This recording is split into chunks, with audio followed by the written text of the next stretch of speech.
4 साल पहले यूक्रेन वही देश था जो मांग रहा था, मिसाइल उधार मांगता था, गोली चलाने की इजाजत मांगता था, अनुमति मांगता था अपने घर पर हमला करने वाले देश से रक्षा के लिए। जितनी जल्दी हमें वो हथियार मिल जाएंगे जो हमने मांगे हैं, हमारी स्थिति उतनी ही मजबूत होगी और उतनी ही जल्दी शांति आएगी। लेकिन आज कुछ चीजें पूरी तरह उलट गई हैं और इसी पल दुनिया की सबसे शक्तिशाली सेना, अमेरिकी सेना, उनकी युद्ध नीति की नकल कर रही है। हाँ, बिल्कुल वही जो आपने सुना, इतिहास की सबसे बड़ी सैन्य शक्ति। उस देश से सीखना जो 4 साल पहले मुश्किल से अपनी ही सीमा के दूसरी तरफ के लक्ष्य को भेद पाता था।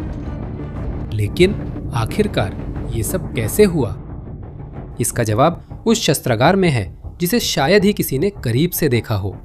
ऐसे हथियार जो कागज पर काम करने लायक नहीं लगते थे, अरबों डॉलर की बड़ी रक्षा कंपनियों से नहीं बल्कि 3 साल पुरानी कंपनियों में बने थे, कृषि ड्रोन की फैक्ट्रियों में, छिपे हुए गोदामों में, और जो दुनिया की दूसरी सबसे बड़ी सैन्य शक्ति को हर हफ्ते शर्मिंदा कर रहे हैं। और सबसे डरावनी बात, इनमें से कोई एक हथियार अपने आप में नहीं है। डरावनी बात यह है कि ये सब मिलकर क्या साबित करते हैं, क्योंकि इनमें से हर एक उस नियम को तोड़ता है जिसे दुनिया कानून समझती थी। वो नियम कि सिर्फ महंगे मिसाइल दूर जा सकते हैं, वो नियम कि ज्यादा खर्च से ज्यादा सुरक्षा मिलती है। मिसाइल को दूसरी मिसाइल से इंटरसेप्ट करना केवल 4 महाशक्तियों के बस की बात है। और सबसे पुराना नियम वो कि सबसे बड़ी सेना हमेशा जीतती है। यूक्रेन एक एक कर सभी नियम तोड़ रहा है। इस मिनी डॉक्यूमेंट्री में आप इस बदलाव को 4 चरणों में समझेंगे। सबसे पहले वह हथियार जो उड़ना भी नहीं चाहिए था, फिर पिछला दरवाजा, उसके बाद गुलाबी रंग की ढाल, और आखिर में इसके पीछे का दिमाग। आखिर में एक सवाल सामने होगा, एक सवाल जिसका जवाब दुनिया भर के जनरल खुलकर देने से बच रहे हैं। और अगर भविष्य के युद्ध में फायदा अब सबसे अमीर पक्ष का नहीं बल्कि उस पक्ष का हो जो सबसे तेजी से सीखता है। आइए उस हथियार से शुरू करें जिसे कभी बनना ही नहीं चाहिए था। इन तस्वीरों को ध्यान से देखें। आप एक इंफ्रारेड रिकॉर्डिंग देख रहे हैं यूक्रेनी ड्रोन की, जो उड़ान के दौरान रूसी क्षेत्र के अंदर गहराई तक गया है। ध्यान दें, जब कैमरा पास आता है, क्या आप देख रहे हैं कि फ्यूजलेज और पंखों पर काले धब्बे फैले हैं? वे छेद हैं, उनमें से दर्जनों हैं। इस ड्रोन को टारगेट किया गया था, इस पर हमला हुआ था, लेकिन साफ नहीं है कि यह एंटी एयरक्राफ्ट फायर था या जमीन पर मौजूद किसी रूसी सैनिक ने ऊपर की ओर अपनी राइफल दागी थी, या दोनों। लेकिन जो बात मायने रखती है वो ये है, उसे गिर जाना चाहिए था। दुनिया के अधिकतर ड्रोन गिर जाते, ये नहीं, ये सीधा और मजबूती से उड़ता है। जैसे वो छेद बिल्कुल भी मायने नहीं रखते, यह बेतुका है। ये ऐसी तस्वीर है जिसे आप 2-3 बार लगातार देखकर समझने की कोशिश करते हैं कि आप क्या देख रहे हैं, क्योंकि ऐसी कोई चीज दुनिया की किसी भी वायुसेना के मैनुअल्स के अनुसार उसे जमीन पर बिखरा होना चाहिए था। ऐसा नहीं है, वो उड़ रहा है। वीडियो वायरल होते ही सभी की प्रतिक्रिया एक जैसी रही। टिप्पणियां लगातार आ रही थीं। ये तो एक दरिंदा है, ये स्विस चीज जैसा है, फिर भी उड़ रहा है। उसने विमान भेदी गोलाबारी की बारिश को ऐसे झेल लिया जैसे कुछ हुआ ही नहीं। लेकिन इसके पीछे की कहानी उससे भी ज्यादा अजीब है जो आपने अभी देखा, क्योंकि ये ड्रोन तो अस्तित्व में ही नहीं होना चाहिए था। और यह समझने के लिए कि यह अस्तित्व में कैसे है और यह जो कुछ भी करता है वह कैसे कर पाता है, एक असहज सवाल पूछना जरूरी है। एक ऐसा सवाल जिसका जवाब बहुत कम पश्चिमी सैन्य विश्लेषक खुलकर देना चाहते हैं। और अगर आधुनिक युद्ध में अब बढ़त सबसे अमीर पक्ष के पास नहीं है तो? इस ड्रोन का एक नाम है, इसे E-300 एंटरप्राइज कहा जाता है। और यहीं से वो हिस्सा शुरू होता है जिसकी किसी ने उम्मीद नहीं की थी, क्योंकि E-300 को किसी दिग्गज कंपनी ने डिजाइन नहीं किया था, सैन्य उद्योग की। ये किसी गुप्त अनुसंधान केंद्र से नहीं आया। ये यूक्रेनी सरकार के अरबों डॉलर के निवेश वाले कार्यक्रम से पैदा नहीं हुआ। ये एरोड्रोम ने बनाया था एक छोटी कंपनी जो 2018 में बनी थी, और युद्ध से पहले एरोड्रोम हथियार नहीं बनाती थी, वो सैन्य उपकरण नहीं बनाती थी, वो तो यहां तक कि टोही ड्रोन भी नहीं बनाती थी। एरोड्रोम कृषि ड्रोन बनाती थी, वो वाले जो खेतों में कीटनाशक छिड़कते हैं। ये कंपनी इतनी अनजान थी कि यूक्रेन में बहुत कम लोगों को ही पता था कि ये मौजूद है। उनके उत्पादों का देश या विदेश में बाजार नहीं था, और यही कंपनी, छोटी भूली बिसरी रडार से बाहर, जिसने आखिरकार इस पूरी जंग के सबसे टिकाऊ और सबसे खतरनाक ड्रोन बनाए। लेकिन इसमें एक हिस्सा और भी ज्यादा हैरान करने वाला है, क्योंकि E-300 को शुरू से डिजाइन नहीं किया गया था। असल में यह एक अनुकूलन है। इसकी बुनियाद एक नागरिक विमान है जिसे स्काई रेंजर स्विफ्ट कहा जाता है। अल्ट्रालाइट स्पोर्ट्स विमान, वही प्रकार का विमान जिसे शौकिया पायलट सप्ताहांत में उड़ाने के लिए इस्तेमाल करते हैं। यूक्रेनियों ने उस छोटे विमान को लिया, पायलट को हटा दिया, उसमें ढेर सारी इलेक्ट्रॉनिक्स और विस्फोटक भर दिए और उसे रूस के अंदर 1700 किलोमीटर तक उड़ने के लिए भेज दिया। ऐसा क्यों हुआ, समझने के लिए हमें युद्ध की शुरुआत पर लौटना होगा। फरवरी 2022 में जब रूस ने यूक्रेन पर हमला किया तो यूक्रेनियों के सामने एक बहुत बड़ी समस्या थी। उनके पास रूस के भीतर गहराई तक हमला करने का कोई तरीका नहीं था। यूक्रेन के पास तोप, कम दूरी की मिसाइलें और फ्रंट पर टैक्टिकल ड्रोन थे, लेकिन रूसी क्षेत्र के अंदर सैकड़ों या हजारों किलोमीटर दूर के लक्ष्यों को निशाना बनाने के लिए उसके पास लगभग कुछ भी नहीं था। पश्चिमी सहयोगियों के पास लंबी दूरी की मिसाइलें थी जो यह काम कर सकती थी, लेकिन वे ये हथियार देने से इनकार कर रहे थे, और जब आखिरकार वे देते भी थे तो उसके इस्तेमाल पर पाबंदी लगा देते थे। रूस के अंदर हमला नहीं कर सकते, इसे निशाना नहीं बना सकते, उसे निशाना नहीं बना सकते। यूक्रेन पर एक महाद्वीप जितने बड़े देश द्वारा हमला किया जा रहा था, जिसके सबसे महत्वपूर्ण लक्ष्य हजारों किलोमीटर की दूरी पर सुरक्षित थे, और उसे वहीं जवाबी हमला करने से रोका जा रहा था जहां सबसे ज्यादा चोट लगती। इसलिए समाधान अंदर से ही आना था, और इसी खाली जगह को एरोड्रोन ने भरा। कंपनी ने शून्य से शुरुआत नहीं की थी। 2015 से वह ड्रोन विकसित कर रही थी जिनकी भार वहन क्षमता उल्लेखनीय थी, पहले कृषि के लिए, फिर नागरिक सामान की डिलीवरी के लिए। 2017 में उसने एक प्रोटोटाइप लॉन्च किया जो 60 किलो वजन उठा सकता था, और यह अनुभव युद्ध के बारे में किसी के सोचने से कई साल पहले कंपनी की सबसे कीमती संपत्ति साबित हुआ, क्योंकि 60 किलो कीटनाशक उठाना इंजीनियरिंग के लिहाज से 60 किलो विस्फोटक उठाने से ज्यादा अलग नहीं है। जब युद्ध शुरू हुआ तो एरोड्रोन ने वही किया जो वह पहले से जानती थी, और उसे बड़े पैमाने पर किया।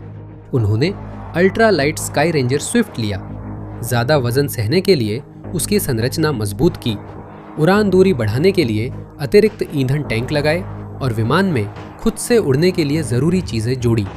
सैटेलाइट के जरिए रिमोट कंट्रोल, स्वचालित नेविगेशन, रियल टाइम में डेटा ट्रांसमिशन। परिणाम था E-300 एंटरप्राइज। इसकी भार वहन क्षमता 300 किलो तक है, 8 से 12 घंटे तक उड़ान भरने की क्षमता। क्रूजिंग स्पीड मामूली है, 130 किलोमीटर प्रति घंटा। आधिकारिक रेंज 800 से लेकर 1500 किलोमीटर के बीच है। और जब कम भार के साथ बिना वापसी के मिशन पर उड़ान भरी जाती है तो ऐसी रिपोर्टें हैं कि उड़ानें 3000 किलोमीटर के करीब पहुंच जाती हैं। संदर्भ देने के लिए ये रेंज कई पश्चिमी क्रूज मिसाइलों से भी ज्यादा है। और यहां इन सब के बीच एक जानकारी है, विशेष विवरण, जो छोटी लगती है लेकिन पूरे प्रोजेक्ट में सबसे महत्वपूर्ण में से एक साबित होगी। क्रूजिंग स्पीड को फिर से देखें, 130 किलोमीटर प्रति घंटा। ये बेहद धीमा है, इतना धीमा कि ऐसा लगता है जैसे डिजाइन में ही कोई खामी हो। एक सामान्य सैन्य विमान 3, 4, 5 गुना तेज उड़ता है। और फिर भी यही वह गति थी जिस पर एरोड्रोम ने E-300 को बनाए रखने का फैसला किया। कारण इस सवाल को याद रखो, इसका जवाब आगे इस वीडियो में आएगा, और जब आएगा तो ये आपके इस पूरी मशीन को देखने का नजरिया बदल देगा। इस प्रोजेक्ट की एक और खास बात है, E-300 को मूल रूप से एरोड्रोम द्वारा माल ढोने वाले ट्रांसपोर्ट ड्रोन के रूप में पेश किया गया। फ्रंट पर पुर्जे भेजने की चीज, घायलों को निकालने, आपूर्ति ले जाने के लिए गहरे हमले वाला संस्करण बाद में आया, और वह जल्दी आया। मार्च 2023 में एरोड्रोम ने यूक्रेन के रक्षा मंत्रालय के साथ अनुबंध पर हस्ताक्षर किए। सीरियल उत्पादन शुरू हो गया और 1 साल से भी कम समय में E-300 उन जगहों पर दिखने लगा जहां रूस ने कसम खाई थी कि वहां कभी हमला नहीं होगा।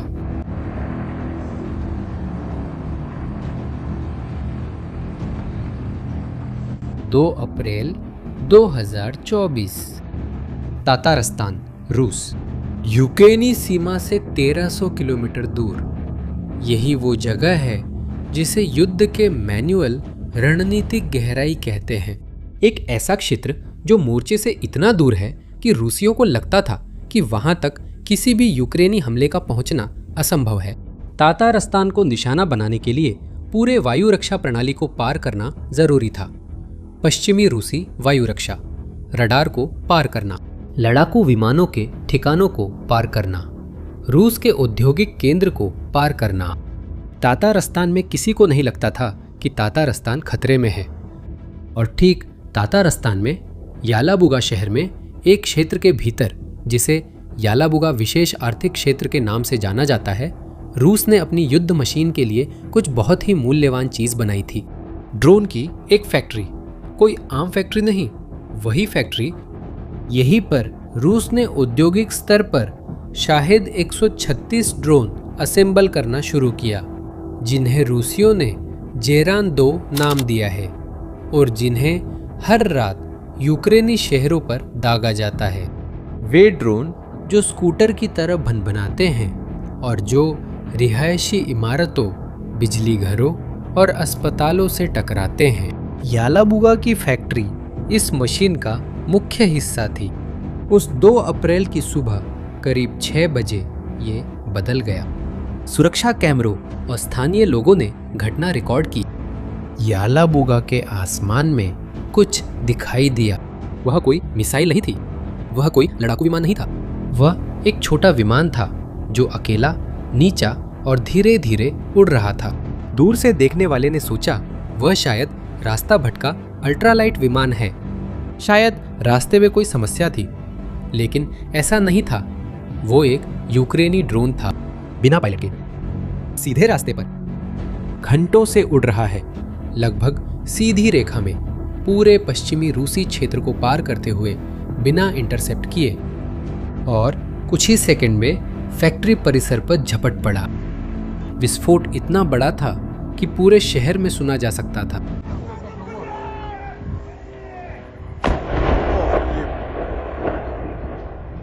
इस युद्ध में रूस पर पहली बार सीमा से 1000 किलोमीटर से भी ज्यादा दूर हमला हुआ था।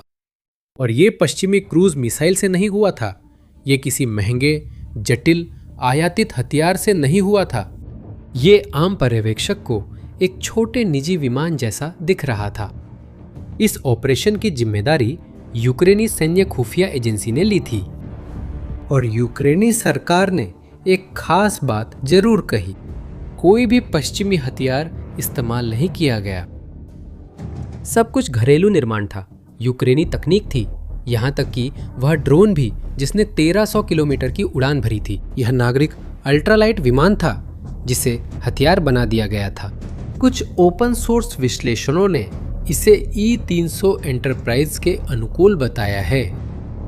अन्य विश्लेषणों ने इसे एरोप्रेक्ट A-22 पर आधारित एक समान मॉडल बताया है।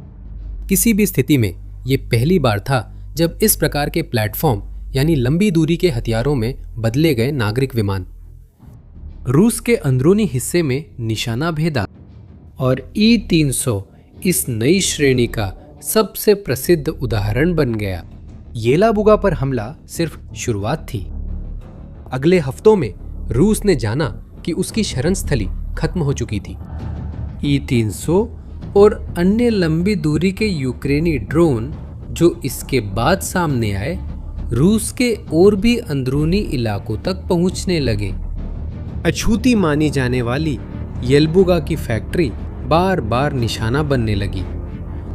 मई 2025 में फिर से उस पर हमला हुआ और जून 2025 में भी दोबारा हमला हुआ। रूस की शाहिद्स की उत्पादन क्षमता, जिसे सालाना 8000 यूनिट्स तक पहुंचना था, अब नियमित रूप से बाधित होने लगी। लेकिन सैन्य विश्लेषकों को चौंकाने वाला हमला अभी बाकी था। साल 2025 में यूक्रेन के विमान जैसे ड्रोन, यूक्रेन से पूर्व की ओर ड्रोन उड़े जो रूसी सीमा पार कर जाते हैं। उन्होंने सैकड़ों किलोमीटर गहरे रूसी क्षेत्र को पार किया, उन इलाकों से गुजरे जहां रूसियों ने दावा करते थे कि उनकी वायु रक्षा अभेद्य है, और वे उड़ते रहे। जब वे आखिरकार लक्ष्य पर झपटे, तब तक वे लगभग 1000 से 1500 किलोमीटर उड़ चुके थे, जो रूसी क्षेत्र में अब तक की सबसे गहरी घुसपैठों में से एक थी। लक्ष्य था गैज़प्रोम नेफ्टेखिम सलावत, जो बशकोरतोस्तान में स्थित एक विशाल पेट्रोकेमिकल कॉम्प्लेक्स है। यह क्षेत्र यूराल पहाड़ों के पास रूस के यूरोपीय क्षेत्र के अंत में स्थित है। ऐसी जगह जहां कोई सैन्य विश्लेषक सोच भी नहीं सकता था कि यूक्रेनी ड्रोन पहुंचेंगे। रूसी विश्लेषणों ने इस और अन्य लंबी दूरी के हमलों को विशेष रूप से ई-300 एंटरप्राइज को जोड़ा, जिसमें कुछ मिशनों में लगभग 1700 किलोमीटर की उड़ानों का अनुमान लगाया गया।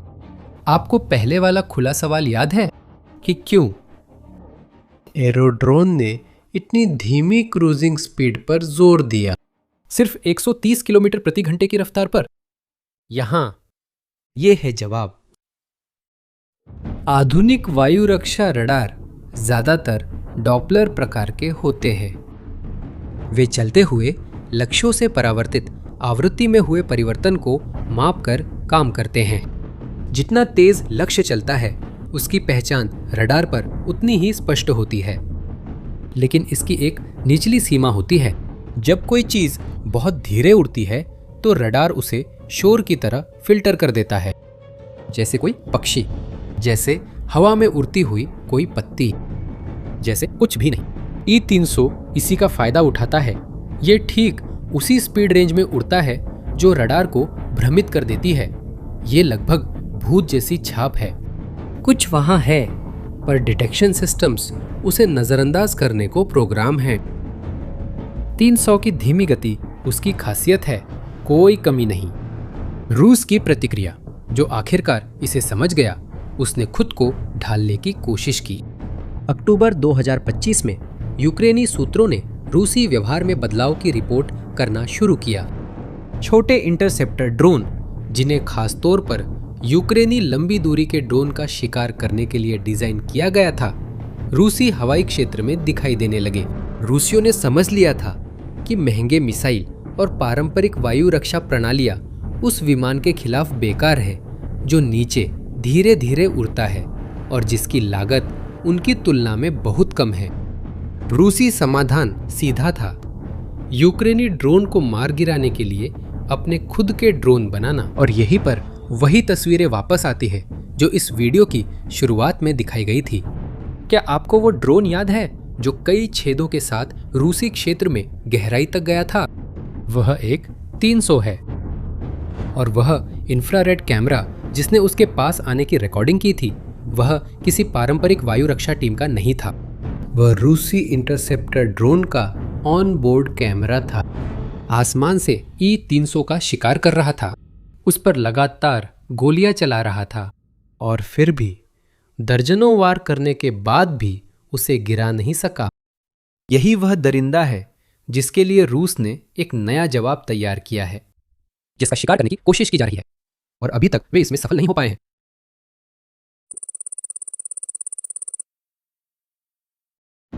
आप देख रहे हैं कि ड्रोन को गुब्बारे से ऊपर उठाया जा रहा है। ये पूरी तरह से बंद है। ये ऊपर उठना शुरू करता है। 100 मीटर, 500 मीटर, 2800 मीटर जमीन से ऊपर, और फिर ये खुद छूट जाता है बिना पायलट के नियंत्रण। यहाँ एक बात है जो पहली नजर में नहीं दिखती। ड्रोन बैटरी से चलता है और बैटरी अभी तक इस्तेमाल नहीं हुई है, 1% भी नहीं। और यही इस हथियार की सबसे खतरनाक बात है, क्योंकि एक सही सलामत बैटरी के साथ सब कुछ बदल जाता है। यह है जो एक छोटी सी बात लगती है, इस समय रूस के लिए सबसे बुरे सपनों में से एक बनता जा रहा है।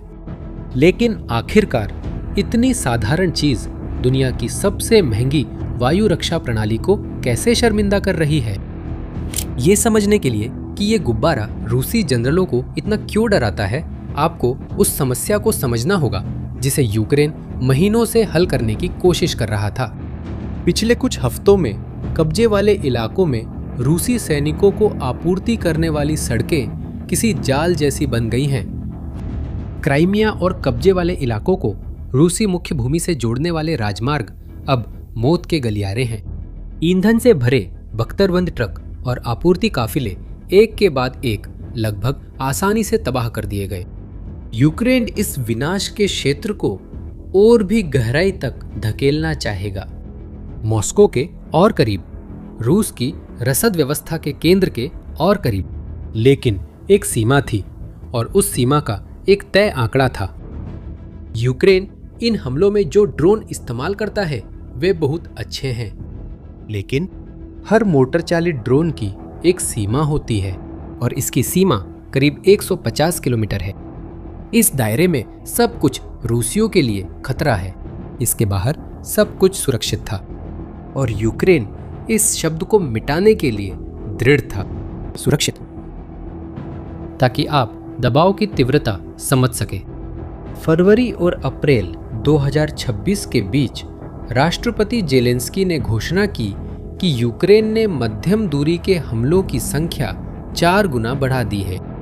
हाँ, 4 गुना बढ़ा दिया 3 महीनों में। उन्होंने मात्रा बढ़ाई, फिर भी 150 किलोमीटर की सीमा वही रही।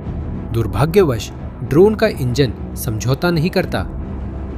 तो यूक्रेनी इंजीनियरों ने खुद से एक और सवाल पूछना शुरू किया।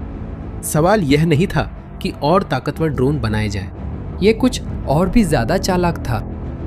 अगर ड्रोन को टारगेट के बेहद पास ले जाया जाए इससे पहले कि उसका इंजन भी शुरू हो। और यहीं से ये कहानी सच में दिलचस्प होने लगती है, क्योंकि जो जवाब उन्हें मिला वो किसी उन्नत लैब से नहीं आया था। वो ऐसी तकनीक से आया था जिसे सेना पहले ही अन्य चीजों में इस्तेमाल कर रही थी। इससे पहले आपको उस हथियार को जानना होगा जो केंद्र में है, और उसका चौंकाने वाला नाम जो इसके पीछे है। उसका नाम, ड्रोन का नाम हॉर्नेट है। यह एक हल्का फिक्स्ड विंग विमान है जिसमें आर्टिफिशियल इंटेलिजेंस लगी हुई है, और यह हिस्सा बहुत मायने रखता है। आर्टिफिशियल इंटेलिजेंस के कारण ये खुद लक्ष्य ढूंढकर हमला कर सकता है। ये तब भी काम करता है जब रूसी कंट्रोल सिग्नल ब्लॉक करने की कोशिश करे। एक ऐसे युद्ध के मैदान में जहां इलेक्ट्रॉनिक इंटरफेरेंस भरी हुई हो, यह लगभग एक अनुचित लाभ जैसा है। लेकिन हॉर्नेट के बारे में एक बात है जो शायद ही कोई जानता हो। यह किसी पारंपरिक सरकारी रक्षा कंपनी ने नहीं बनाया था।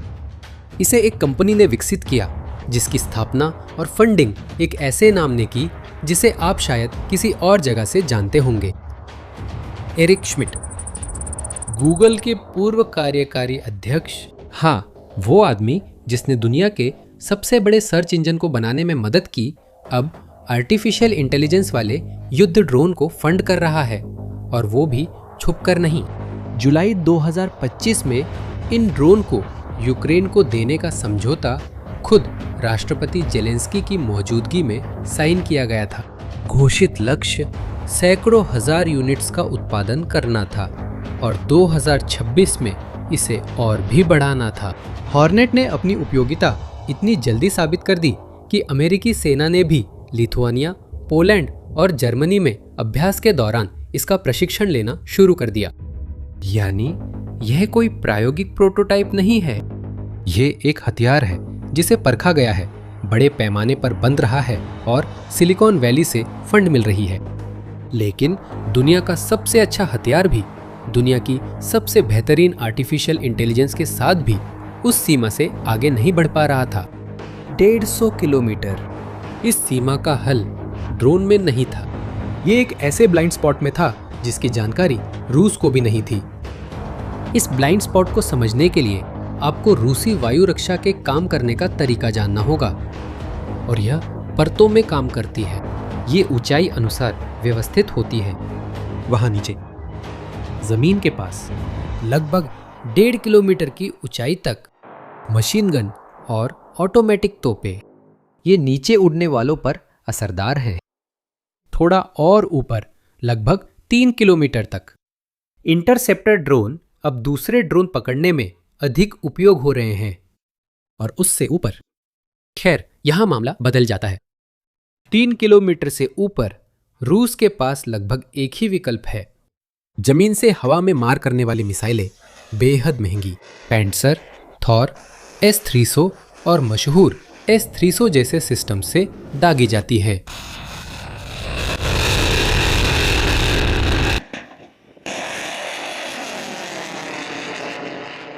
ध्यान दे, मैंने क्या बताया? नीचे सस्ते हथियार, ऊपर बेहद महंगे मिसाइल्स।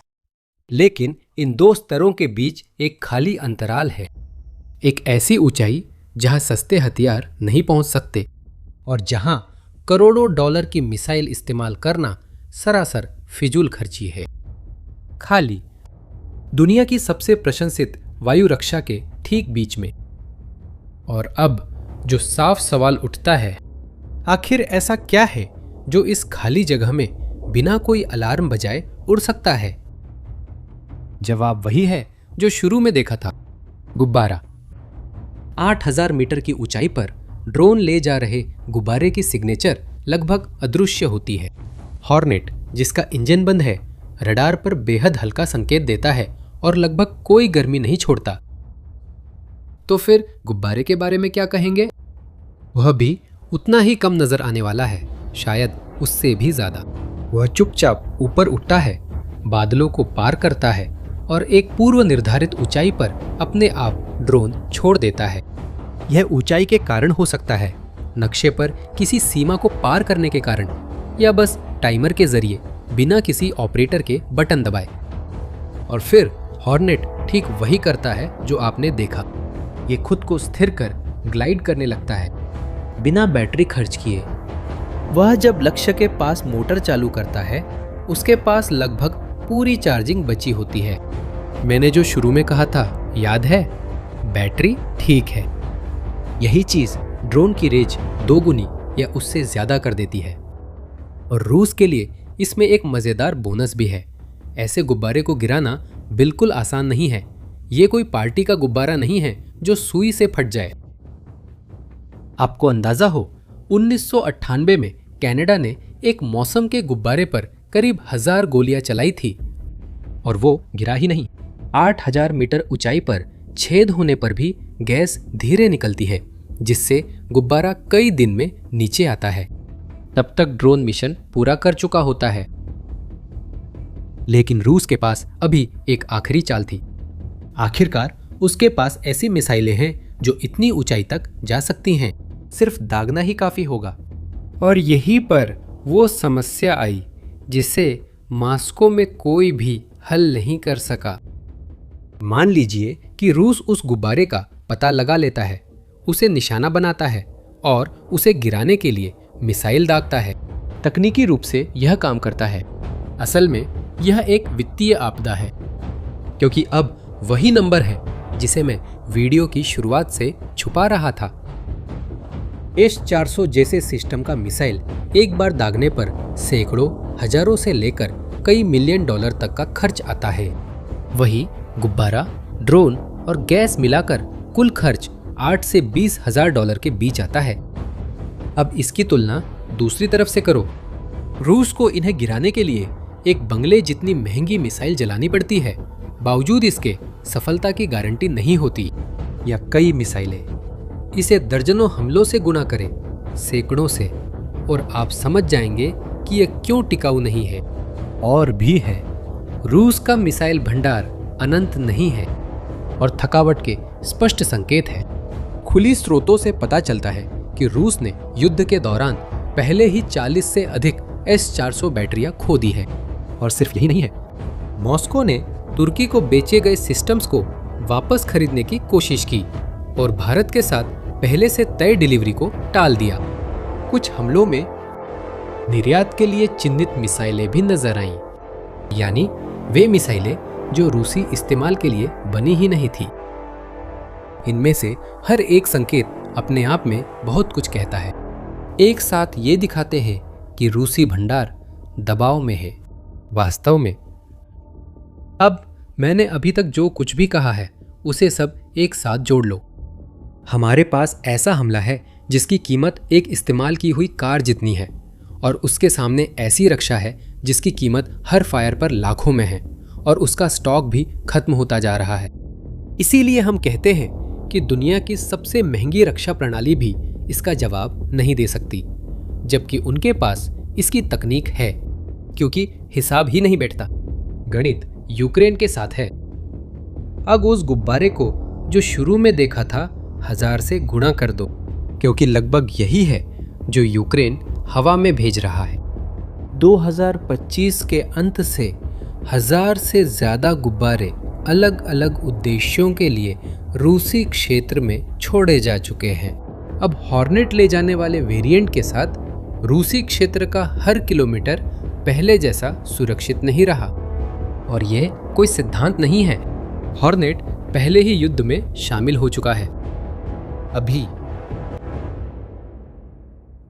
यूक्रेनी नेशनल गार्ड के अजो की पहली कोर ने रूसी आपूर्ति मार्गों पर इन ड्रोन के नियमित इस्तेमाल की पुष्टि की है।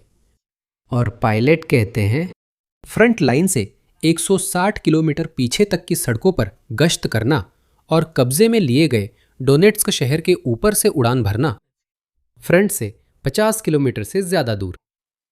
10 जून 2026 को उसी यूनिट के ड्रोन ने मारियुपोल बंदरगाह पर हमला किया। इसका नतीजा वहां ब्लैकआउट हुआ, निशाने पर आए ईंधन टैंक, बिजली सबस्टेशन, रडार उपकरण और यहां तक कि कंट्रोल टावर भी। एक ही हमले में शहर ने अपने लॉजिस्टिक केंद्र के रूप में अपनी अधिकांश क्षमता खो दी।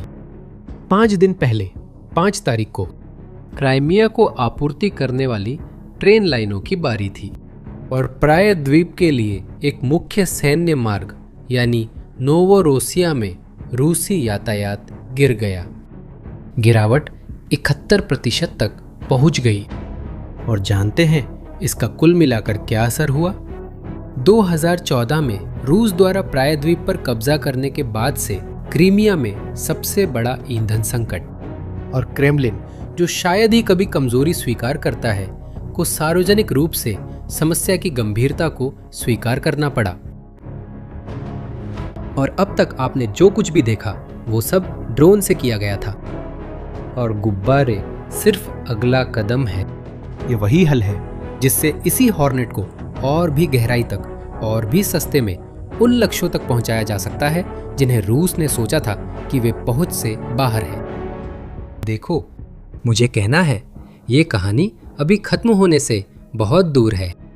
जैसे जैसे यूक्रेन उत्पादन बढ़ा रहा है और तकनीक को बेहतर बना रहा है, वैसे वैसे आने वाले महीनों में हमें ये प्रक्षेपण गुब्बारे और भी ज्यादा बार जंग में उतरते हुए दिख सकते हैं। लेकिन शायद इस वीडियो का सबसे बड़ा सबक ना तो यूक्रेन के बारे में है और ना ही रूस के बारे में। ये एक भ्रांति के बारे में है। ये भ्रांति है कि अधिक खर्च से अधिक सुरक्षा मिलती है। रूस ने दशकों तक और अरबों खर्च करके आसमान में एक दीवार बनाई, और यूक्रेन देखिए, उसने पिछला दरवाजा ढूंढ लिया।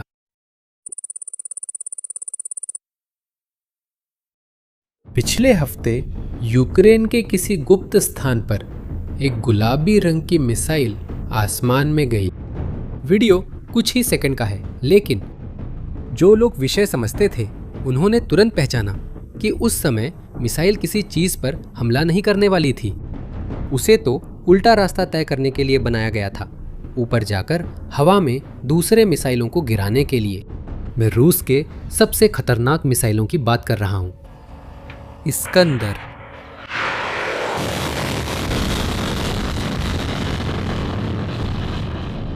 और किंझाल, जो यूक्रेनी शहरों पर लगभग हर हफ्ते गिरते हैं। यहीं से कहानी अजीब हो जाती है। क्यों? एक मिसाइल को दूसरी मिसाइल से गिराना मानव इंजीनियरिंग की सबसे कठिन चुनौतियों में है। जैसे एक गोली को दूसरी गोली से मारना। बहुत ही कम देश ऐसा करना जानते हैं।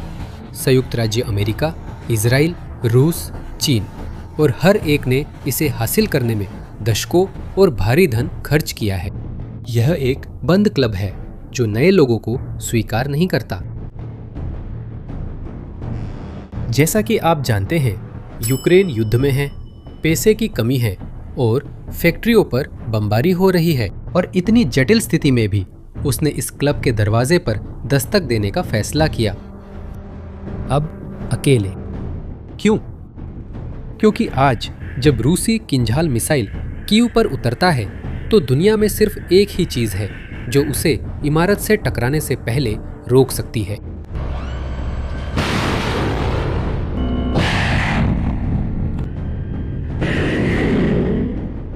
अमेरिकी पैट्रियट मिसाइल। लेकिन इसमें एक समस्या है। यूक्रेन ने अभी अभी इन मिसाइलों के बारे में एक बहुत ही चिंताजनक बात पता लगाई है। यह समझने के लिए कि उसने क्या पता लगाया, हमें कुछ महीने पीछे उस युद्ध में जाना होगा जो पहली नजर में यूक्रेन से कोई संबंध नहीं रखता। ईरान के खिलाफ संयुक्त राज्य अमेरिका का युद्ध। कई हफ्तों तक ईरान ने अमेरिकी ठिकानों और महाद्वीप पर सहयोगी देशों पर मिसाइलें और ड्रोन बरसाए। संयुक्त राज्य अमेरिका ने पैट्रियट दाग कर जवाब दिया, बहुत सारे पैट्रियट।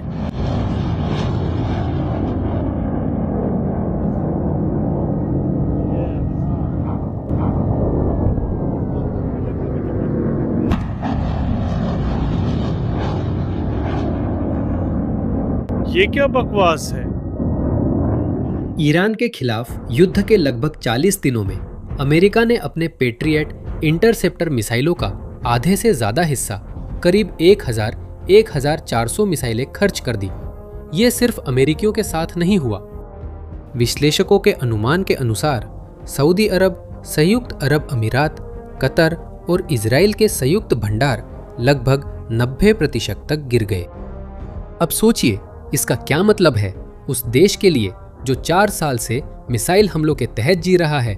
यूक्रेन इन इंटरसेप्टरों पर निर्भर था, लेकिन अचानक पता चला कि भंडार का आधा हिस्सा किसी और युद्ध में खर्च हो गया। यूक्रेन के लिए डिलीवरी धीमी हो गई है, कुछ को निलंबित कर दिया गया है।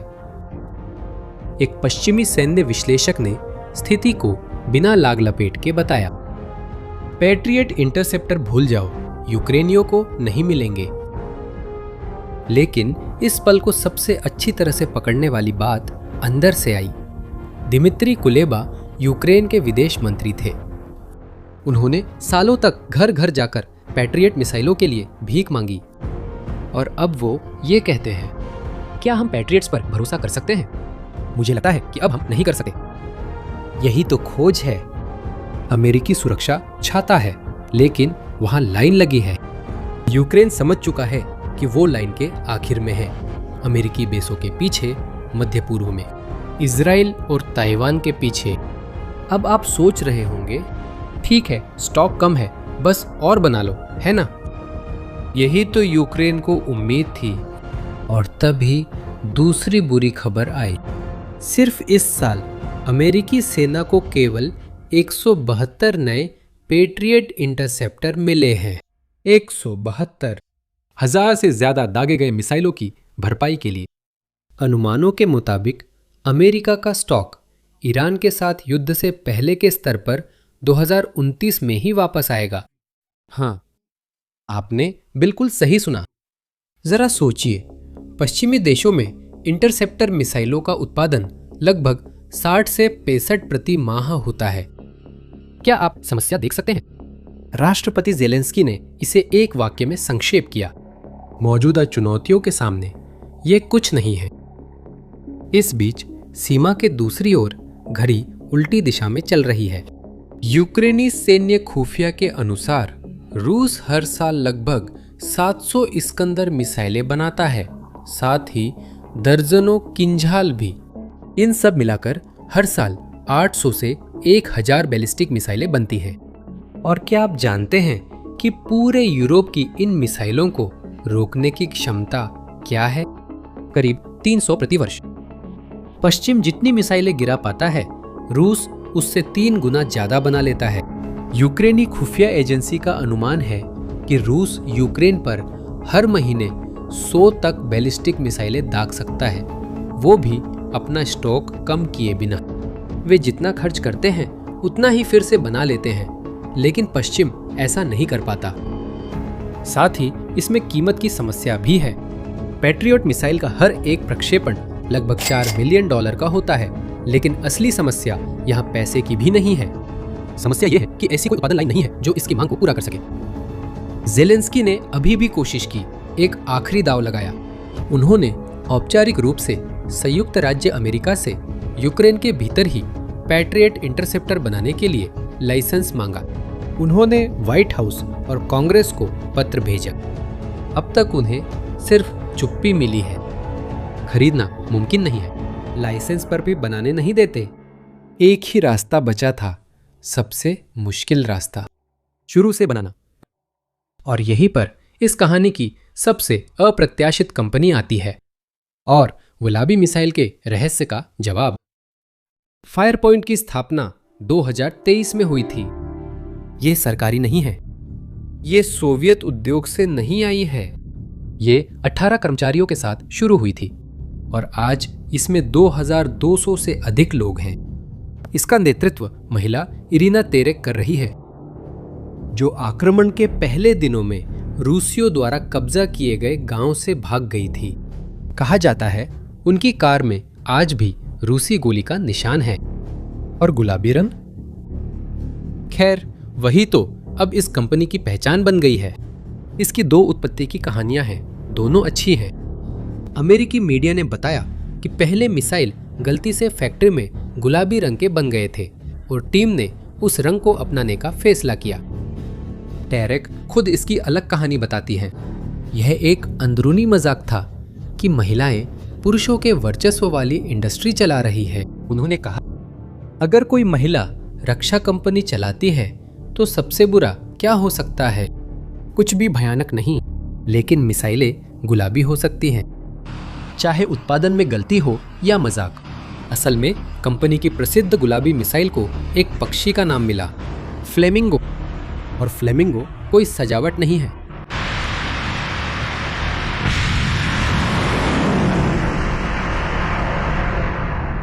इस साल फरवरी में फ्लेमिंगो मिसाइलों ने रूस के अंदर 1400 किलोमीटर दूर वोटकिंस्क फैक्ट्री को निशाना बनाया था। और वोटकिंस्क कोई आम फैक्ट्री नहीं है। वहीं रूस अपने बैलिस्टिक मिसाइल बनाता है, जिसमें इस्कंदर भी शामिल है। यानी गुलाबी मिसाइल वाली कंपनी ने असली जंग में साबित कर दिया है कि वो मिसाइल को दूर तक उड़ाना और सही निशाना लगाना जानती है। और जब 3 साल पुरानी एक कंपनी रूस के अंदर एक मिसाइल फैक्ट्री को गिरा देती है तो यूरोप की सरकारें ध्यान देती है। इतना ध्यान कि डेनमार्क ने कुछ ऐसा किया जो पहले कभी नहीं हुआ था।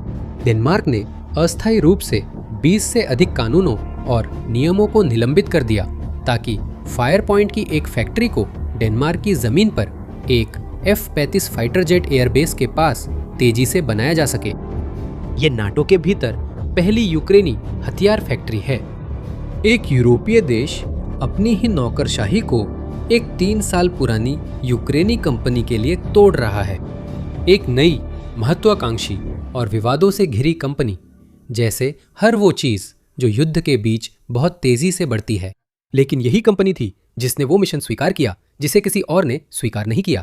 और जो उसने बनाया उसमें खुद उसके आकार में एक छुपी हुई विडंबना है। इंटरसेप्टर का नाम है। FP-7.X। इसकी लंबाई 7 मीटर 20 से 25 सेंटीमीटर है। शरीर कंपोजिट सामग्री का है और इसकी गति 2000 मीटर प्रति सेकंड तक है। यह ध्वनि की गति से 5 गुना से भी अधिक तेज है। और अब विडंबना देखिए, इस मिसाइल का आकार यूं ही नहीं बना। यह सोवियत मिसाइल की ज्योमेट्री से लिया गया है। यही डिजाइन आज भी S-300 सिस्टम्स में इस्तेमाल होता है और S-400 में भी। यह रूस के रक्षा सिस्टम्स में भी है। मैं फिर से कहूं, क्योंकि यह बहुत काव्यात्मक है।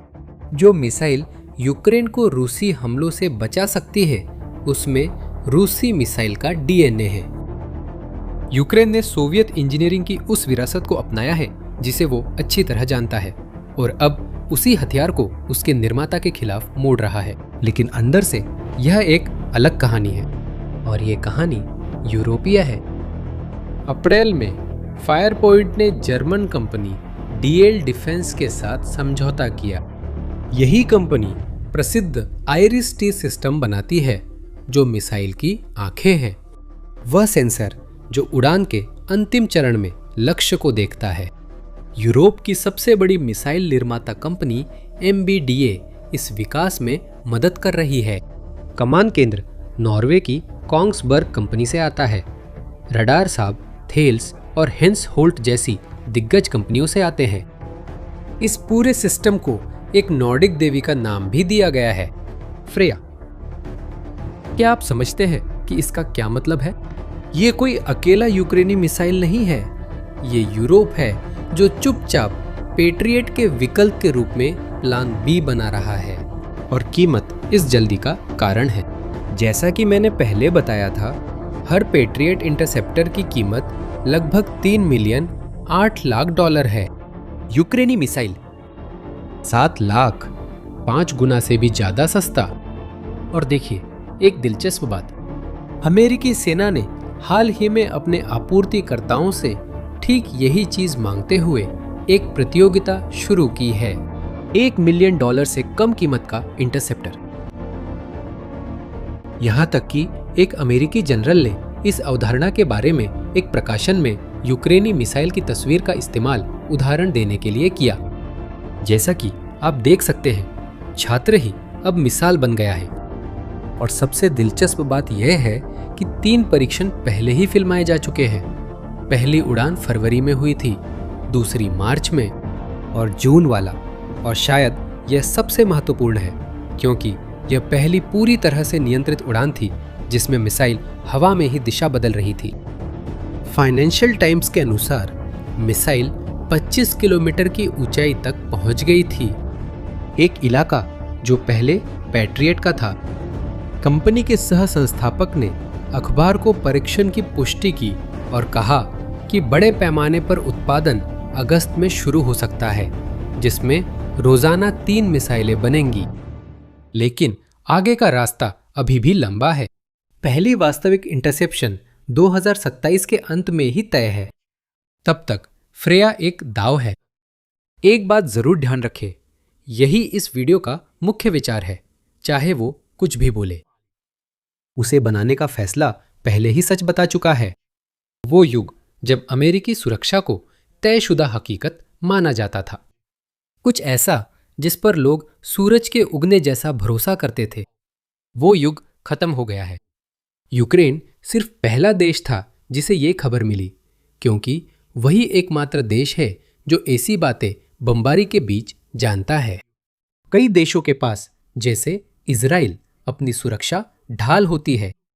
यूक्रेन अपनी खुद की सुरक्षा ढाल बना रहा है और वह गुलाबी रंग की है।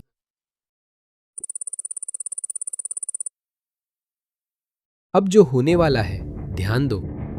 30 मई की भोर आप वही देख रहे हैं जो यूक्रेनी ड्रोन ऑपरेटर देखता है। थर्मल कैमरा, काला और सफेद, और वहां नीचे रूसी सैनिक मोर्चे से 100 किलोमीटर दूर सो रहे हैं, किसी भी खाई से दूर, कब्जा किए गए क्षेत्र के बिल्कुल अंदर। उन्हें लगता था कि वे वहां सुरक्षित हैं, लेकिन वे सुरक्षित नहीं थे। ये लोग 64वीं ब्रिगेड के हैं। ये नाम कुछ नहीं बताता, लेकिन कीव के पास एक छोटे से शहर का नाम सब कुछ कह देता है, बुच्चा। आक्रमण की शुरुआत में 2022 में रूसियों ने बुचा पर कब्जा कर लिया था, और जब वे पीछे हटे तो दुनिया ने वह भयावहता देखी जो वे पीछे छोड़ गए थे। आम नागरिकों को हाथ बांधकर मार डाला गया, सामूहिक कब्रें, और जिन अपराधों के लिए जिम्मेदार बताई गई ब्रिगेड थी वह ठीक यही थी। पुतिन ने उसे सजा देने की बजाय वीरता के लिए सम्मानित किया। 4 साल बाद यही ब्रिगेड थी जिसे यूक्रेन के ड्रोन ने सोते हुए पाया और हमला किया, एक ही रात में 21 बार। एक भी यूक्रेनी सैनिक के बिना जमीन पर कदम रखे बदला लिया जा चुका था। लेकिन यह इस कहानी का सबसे कम महत्वपूर्ण हिस्सा है। एक सवाल है जो कोई नहीं पूछ रहा, यूक्रेन ने इन लोगों को कैसे ढूंढ निकाला? ड्रोन ठीक उसी जगह, ठीक उसी रात 100 किलोमीटर अंदर कैसे पहुंच जाता है? और इन सवालों का जवाब ने पूरी जंग की तस्वीर बदल दी। क्योंकि जो उन्होंने इस्तेमाल किया वो कोई हथियार नहीं था, वो कुछ ऐसा था जिसकी उम्मीद नहीं थी। पहले वो सिर्फ गूगल मैप्स अपडेट करने के लिए था। जिस हमले को आपने अभी देखा वो किस्मत का खेल नहीं था, वो कोई विशेष अभियान नहीं था जिसकी महीनों तक योजना बनाई गई हो। वो तो बस रोजमर्रा की बात थी। एक और रात का काम, एक ऐसी फोर्स का जिसने अभी अभी पेश किया है, एक ऐसा आंकड़ा जिसे आधुनिक इतिहास में किसी भी सेना ने कभी उजागर नहीं किया। 4 जून को यूक्रेन की ड्रोन फोर्स के कमांडर रॉबर्ट ब्रोडी ने 1 साल के ऑपरेशनों का लेखा जोखा प्रकाशित किया। यूक्रेनी गिनती के अनुसार हर मिशन को एक डिजिटल सिस्टम डेल्टा में दर्ज किया गया है जो हर हमले का वीडियो और सबूत सुरक्षित रखता है। इस बल ने अकेले ही 1,82,000 रूसी सैनिकों को लड़ाई से बाहर कर दिया 358 दिनों में। ताकि आप इसका पैमाना समझ सके, जब पुतिन ने 2022 में यूक्रेन पर आक्रमण किया, उन्होंने इस ऑपरेशन के लिए लगभग 1,90,000 सैनिक तैनात किए। उन्हें लगता था कि इतने सैनिक देश को 3 दिन में कब्जा करने के लिए काफी हैं, क्योंकि एक ही यूक्रेनी सेना ने 1 साल में इस संख्या के आधे से भी ज्यादा सैनिकों को खत्म कर दिया। इन आंकड़ों में एक बात है जो कुल संख्या से भी ज्यादा चिंताजनक है। 1 लाख में से 53,000 मारे गए, 46,000 घायल हुए, घायलों से ज्यादा लोग मारे गए। ये एक आंकड़ा जैसा लग सकता है, ऐसा नहीं है। 20वीं सदी के हर युद्ध में इसका उल्टा हुआ था। द्वितीय विश्व युद्ध में हर एक मौत पर लगभग 3 लोग घायल हुए थे। वियतनाम में 3 से भी ज्यादा। अफगानिस्तान में हर एक मौत पर लगभग 10 लोग घायल हुए। आज रूसी मोर्चे पर यह हिसाब उलट गया है, और इसका सबसे संभावित कारण डरावना है। जो हमला कर रहा है वह इधर उधर छर्रे नहीं फैला रहा है, वह तय कर रहा है कि कहाँ निशाना लगाना है। ये सच है कि ये आंकड़े युद्ध के दोनों पक्षों से आते हैं, और इस चैनल पर हम हमेशा स्रोत का स्पष्ट उल्लेख करते हैं, लेकिन इस प्रवृत्ति की स्वतंत्र पुष्टि भी है। मीडिया जोना एक रूसी खोजी पत्रकारिता समूह है जो मृतकों की गिनती, शोक संदेशों और अंतिम संस्कार सूचनाओं से करता है। नाम से पुष्टि की। आक्रमण की शुरुआत से अब तक 1,56,000 से अधिक रूसी सैनिक मारे जा चुके हैं, और 2025 को पूरे युद्ध का सबसे खूनी साल बताता है। पिछले साल से 40% ज्यादा मृत्युलेख प्रकाशित हुए, और सवाल अनिवार्य हो जाता है, इन 1 लाख लोगों के लिए जिम्मेदार ताकत यूक्रेनी सेना का सिर्फ 2% ही है। आखिर कैसे? सेना का सिर्फ 2% यूक्रेन इस युद्ध में जो कुछ नष्ट करता है उसके 1/3 के लिए जिम्मेदार होता है, और जो जवाब साफ नजर आता है वो है ड्रोन। हाँ, यूक्रेन के पास ड्रोन है, उनमें से बहुत सारे हैं, लेकिन यह जवाब कुछ नहीं समझाता, क्योंकि रूस के पास भी है। दोनों देश हर साल लाखों ड्रोन बनाते हैं।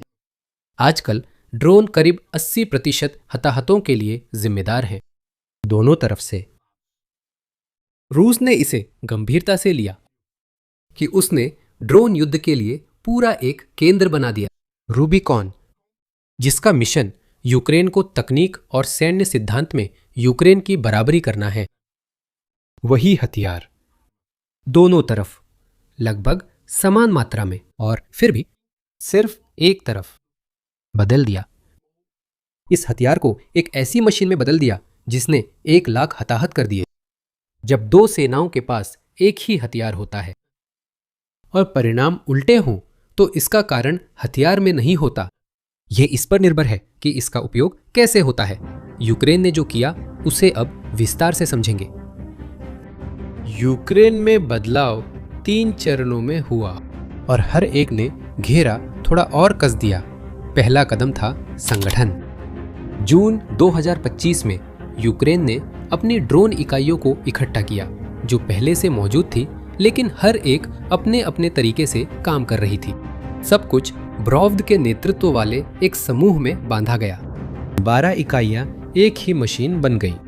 हर मिशन को डेल्टा में दर्ज और सत्यापित किया जाने लगा। अब कोई भी संख्या चिल्लाकर नहीं बढ़ाई जा सकती थी। हर नष्ट किए गए लक्ष्य की तस्वीर संग्रहित की जाती है। और जानते हैं, जब ये मशीन चलती है तो इसका नतीजा क्या होता है? 5000 मिशन हर दिन, साल में 16,50,000 कॉम्बैट मिशन, और सेना के नष्ट किए गए उपकरणों की एक सूची जो पूरी एक सेना के सामान के ब्यौरे जैसी लगती है। 817 टैंक, 1369 बख्तरबंद वाहन, 4890 तोपखाने की प्रणालियां। इस आखिरी संख्या पर ध्यान दो। तोपखाना पैदल सेना का अंगरक्षक है। यही वो है जो सैनिक को आगे बढ़ने का रास्ता बनाता है। तोपखाने के बिना पैदल सेना अकेले बढ़ती है और ऐसे युद्ध में वह मारी जाती है। लेकिन अकेला संगठन यह नहीं समझा सकता कि आपने वीडियो की शुरुआत में क्या देखा। संगठित ड्रोन को अभी भी एक चीज की जरूरत होती है, लक्ष्य तक पहुंचना। और यहीं पर दूसरा कदम आया जिसने युद्ध का नक्शा बदल दिया। कई सालों तक यूक्रेन में वो था जिसे सैन्य लोग किल जोन कहते हैं, मौत का इलाका। फ्रंट लाइन के बाद लगभग 15-20 किलोमीटर का एक इलाका जहां जो भी चीज हिलती है उसे ड्रोन से नष्ट किया जा सकता है। यह बहुत ही क्रूर था, लेकिन यह इलाका सकरा था। जो तेजी से पार करता वही बचता। अब मध्यम दूरी के ड्रोन की एक नई पीढ़ी ने इस पट्टी को लगभग 100 किलोमीटर तक फैला दिया है। 100 किलोमीटर। लुहांस्क में, जो युद्ध की शुरुआत से ही कब्जे में है, यूक्रेनी तीसरी सेना कोर का कहना है कि अब आसमान पर उसके ड्रोन ही नियंत्रण करते हैं। हमले अब 200 किलोमीटर से भी ज्यादा गहराई तक पहुंच रहे हैं। यूक्रेनी सैन्य खुफिया ने कहा कि उसने डोनेट्स्क क्रीमिया गलियारे पर फायर कंट्रोल हासिल किया और R280 हाईवे, जो रूस की दक्षिणी आपूर्ति की मुख्य धमनी है, अब वही है जिसे मीडिया मौत का हाईवे कहने लगी है। मई के अंत से यह नागरिक यातायात के लिए बंद है। इसका असर दूर तक पहुंचा है। सेवास्तोपोल में, क्रीमिया में कब्जा करने वाले अधिकारियों ने ईंधन को प्रति व्यक्ति 20 लीटर तक सीमित कर दिया है। और सिर्फ लॉजिस्टिक्स वाहनों की बात करें तो खाने, गोला बारूद और ईंधन के ट्रकों में से 26,430 ट्रक एक साल में नष्ट कर दिए गए। यहां हम उस बिंदु पर हैं जिसे युद्ध के बारे में कम लोग समझते हैं। युद्ध गोलीबारी से नहीं, ट्रक से जीते जाते हैं। बिना आपूर्ति मोर्चा सड़ जाता है। इस वीडियो की शुरुआत में दिखाया गया बुचा ब्रिगेड पर हमला ठीक इसी इलाके में हुआ था, 100 किलोमीटर अंदर, जहां रूस पहले लगता था वह आराम से सो सकता है, लेकिन अब एक समस्या पर ध्यान दीजिए। 100 किलोमीटर दूर मारने के लिए उतनी ही दूर तक तेजी से देखना जरूरी है, क्योंकि कुछ न कुछ हिलता रहता है। बिना देखे शिकार करने वाला ड्रोन सिर्फ बैटरी बर्बाद करता है। यूक्रेन को निगरानी चाहिए थी, और यही वो चीज थी जिसका मैंने शुरू में जिक्र किया था, गूगल मैप्स वाला हिस्सा। और आपको समझाने के लिए कि ये कैसे काम करता है मुझे आपको वॉल स्ट्रीट जर्नल द्वारा उजागर की गई एक असली ऑपरेशन के बारे में बताने दीजिए। रूसियों ने गोला बारूद का डिपो पुराने अनाज के साइलो के अंदर छुपा दिया था। ड्रोन से देखने पर वो सिर्फ साइलो जैसा दिखता था। यूक्रेनी सैनिकों के मोबाइल पर सैटेलाइट तस्वीरें आ रही थी और बस नई फोटो की तुलना उसी जगह की पुरानी फोटो से करनी थी। सब कुछ सामने आ गया, ऐसी संरचनाएं जो पहले नहीं थी और सैन्य ट्रक के ताजा टायरों के निशान। पुष्टि हुई, ड्रोन उड़ान भरता है। जो आप देख रहे हैं वह रूसी गोला बारूद डिपो है जो अब नहीं रहा। ये तस्वीरें व्यावसायिक उपग्रहों से आई है। निजी मुख्य कंपनी कोलोराडो राज्य की वेंटर है जो संयुक्त राज्य अमेरिका, नीदरलैंड और खुद यूक्रेन की साझेदार कंपनियों के साथ काम कर रही है। ये वही उपग्रह है जो गूगल मैप्स को अपडेट करते और अवैध मछली पकड़ने की निगरानी करते थे। ये हिस्सा सामने आया और काल्पनिक लगता है। यह नेटवर्क रोज 7 मिलियन वर्ग किमी की तस्वीरें लेता है और यह एक ही बिंदु पर दिन में 15 बार गुजरता है। पहले ऐसी कोई भी तस्वीर कीव के एक मुख्यालय में विश्लेषण के लिए जाती थी। इसमें घंटों लग जाते थे, कभी कभी दिनों लग जाते थे। जानकारी पहुंचने तक लक्ष्य वहां से जा चुका होता था। अब तस्वीर 15 मिनट में सैनिक के मोबाइल पर आ जाती है। लक्ष्य को खोजने और नष्ट करने के बीच का समय 90% कम हो गया है। वॉल स्ट्रीट जर्नल के अनुसार यह इतिहास में पहली बार है जब वाणिज्यिक सैटेलाइट इमेज सीधे सैनिक तक पहुंचती है ताकि वह रियल टाइम में युद्ध से जुड़े फैसले ले सके। सोचिए, इसका व्यावहारिक रूप से क्या मतलब है। हर छोटी यूक्रेनी टीम एक साथ 2 चीजें बन गई है। एक आंख अंतरिक्ष में, एक हथौड़ा हवा में। ड्रोन सिर्फ हथौड़ा है, कहां ठोकना है ये सैटेलाइट बताता है। अब आप सोच रहे होंगे, क्या यह व्यावसायिक और बिक्री के लिए उपलब्ध है? तो रूस भी इसे क्यों नहीं खरीद लेता? उसने सब कुछ आजमा लिया और हर दरवाजा उसके सामने बंद हो गया। पश्चिमी सैटेलाइट इमेज खरीदना प्रतिबंधों के कारण संभव नहीं है। कोई भी पश्चिमी कंपनी रूस को नहीं बेचती। स्टारलिंक के साथ कोई जुगाड़ कर सकते हैं। रूसी लोग तस्करी किए गए टर्मिनल का इस्तेमाल संवाद करने और अपने ड्रोन की पहुंच बढ़ाने के लिए करते थे। फिर फरवरी 2026 में इन टर्मिनलों को ब्लॉक करना एक नियमित प्रक्रिया बन गई। पश्चिम के सबसे सम्मानित विश्लेषण केंद्रों में से एक युद्ध अध्ययन संस्थान के अनुसार इससे उसी समय सब कुछ रुक गया। उसकी दूर तक हमला करने की क्षमता। फाइबर ऑप्टिक ड्रोन पर दाव लगाना, जो ब्लॉक होने से सुरक्षित है, रूस ने यही दाव लगाया। लेकिन देश की एकमात्र फाइबर ऑप्टिक फैक्ट्री जो सारांस्क शहर में है, मई 2025 में यूक्रेनी ड्रोन के हमले के बाद से बंद पड़ी है। 4 मिलियन किलोमीटर फाइबर हर साल बंद पड़ा है। रूस को अब केबल के लिए भी चीन पर निर्भर रहना पड़ रहा है। सबसे बड़ी विडंबना क्रेमलिन से ही आई। रूस के अंदर टेलीग्राम को दबाकर अनियंत्रित जानकारी के डर से क्रेमलिन ने वही अनौपचारिक संचार तोड़ दिया जिसे रूसी इकाइयां मोर्चे पर समन्वय के लिए इस्तेमाल करती थी। क्या आप पैटर्न समझ रहे हैं? यूक्रेन की बढ़त ऐसी तकनीक नहीं है जिसे चुराया या कॉपी किया जा सके। ये एक इकोसिस्टम है। निजी सैटेलाइट, सहयोगी कंपनियां, कार्यक्रम और मिनटों में पहुंचता डेटा। और इकोसिस्टम युद्ध के बीच में नहीं खरीदा जा सकता। रूबिकॉन, वह रूसी ड्रोन युद्ध केंद्र जिसका मैंने पहले जिक्र किया था, वह भी पकड़ने की कोशिश में है, लेकिन वह उस चीज के पीछे भाग रहा है जो उससे तेज है और इसका नतीजा पहले से ही नक्शे पर दिख रहा है। अप्रैल 2026। अगस्त 2024 के बाद पहली बार रूस ने क्षेत्रफल में शुद्ध नुकसान झेला है। वह जितना आगे बढ़ा उससे ज्यादा पीछे हटा। पिछले साल रूसी सेना की बढ़त की रफ्तार लगभग 10 वर्ग किलोमीटर प्रतिदिन थी, जो इस साल 3 से भी कम रह गई है। संस्थान खुद ईमानदारी से मानता है कि अप्रैल में आई गिरावट का एक हिस्सा मौसमी हो सकता है। वसंत की कीचड़ किसी भी हमले को रोक देती है। लेकिन यह प्रवृत्ति नवंबर से हर महीने गिरती जा रही है और यह सिर्फ विश्लेषक ही नहीं कह रहे हैं। एंटोन गेराश्चेंको, यूक्रेनी सरकार के सलाहकार, ने स्थिति को इस तरह से संक्षेप में बताया। रूसी मोर्चा लगभग पूरी फ्रंट लाइन पर रुक गया है। सिर्फ कुछ ही सेक्टरों में अब भी बढ़त देखी जा रही है। रूसी हताहतों की संख्या बढ़ रही है। उनके अनुसार ये सब उसी तकनीकी बढ़त के कारण है जिसके बारे में आपने अभी जाना। क्रेमलिन की वसंत आक्रामक कार्रवाई रोक दी गई है।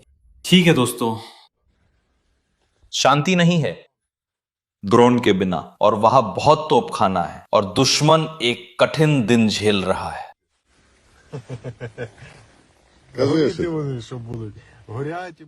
इस बीच गहराई तक किए जाने वाले हमले अब आम बात हो गई है। कॉर्बेट में कोई बदलाव नहीं है, कोई बदलाव पेश नहीं किया गया है। बदलाव सेंट पीटर्सबर्ग पेश हो। मॉस्को में विजय परेड बिना एक भी बख्तरबंद वाहन के सड़कों पर हुई। आपने ये दृश्य पहले देखे हैं और अब इनके पीछे का सिस्टम जानते हैं। और उसी संस्थान के अनुसार पुतिन आज काम कर रहे हैं अपने ही मोर्चे की एक झूठी छवि के साथ, जो उनकी उच्च कमान की बढ़ा चढ़ाकर पेश रिपोर्टों से पोषित होती है। जो युद्ध का नेतृत्व करता है वही उसे सबसे कम समझता है। लेकिन इस पूरे लेखा जोखे में सबसे महत्वपूर्ण संख्या अब तक नहीं बताई गई है और वह एक साधारण गणना है। ब्रोवदी के अनुसार यूक्रेनी ड्रोन हर महीने 33 से 35 हजार रूसी सैनिकों को खत्म कर रहे हैं। क्या आप जानते हैं क्रेमलिन हर महीने कितने सैनिक भर्ती करता है? 33 से 35 हजार के बीच। यानी अब रूस उतनी ही तेजी से सैनिक खो रहा है जितनी तेजी से वह नए भर्ती कर पा रहा है। सोचिए इसका क्या मतलब है। रूसी सेना में जो भी नया आदमी आता है वह बस उसी की जगह ले रहा है जो बाहर हो गया। सेना का बढ़ना रुक गया है और जो सेना नहीं बढ़ती वह आक्रमण जारी नहीं रख सकती, बस वही खून बहाती रहती है। अगर ये आंकड़े बने रहते हैं और यही यूक्रेनी कमान की घोषित दाव है, युद्ध अब राजनीतिक इच्छा शक्ति की लड़ाई रह ही नहीं गया है। यह एक समीकरण बन गया है। और आज ये समीकरण रूस के खिलाफ है। इसीलिए बुच्चा ब्रिगेड से बदला लेना इस कहानी का सबसे कम महत्वपूर्ण हिस्सा है। जो आपने उस थर्मल कैमरा में देखा वो हमला नहीं था, वह सिस्टम का काम करना था। सैटेलाइट ने पता लगाया, डेटा कुछ ही मिनटों में नीचे आ गया। ड्रोन ने काम किया। यूक्रेन ने ड्रोन की दौड़ नहीं जीती, उसने एक समीकरण हल किया और हल करने वाला कोई हथियार नहीं बल्कि सूचना की गति थी। ये बात युद्ध से आगे तक लागू होती है। पहली बार युद्ध के मैदान में यह साबित हो गया है कि संख्या सूचना को नहीं हरा सकती। कोई छोटा देश भी एक परमाणु शक्ति के आक्रमण को रोक सकता है अगर आप उससे तेज देख सके। ये इसका सबसे बड़ा सबूत था कि दुनिया ने संदेश समझा है। संयुक्त राज्य अमेरिका की विशेष अभियान कमान पहले से ही अपने सैनिकों के लिए इसी तरह की प्रणाली को शामिल कर रही है।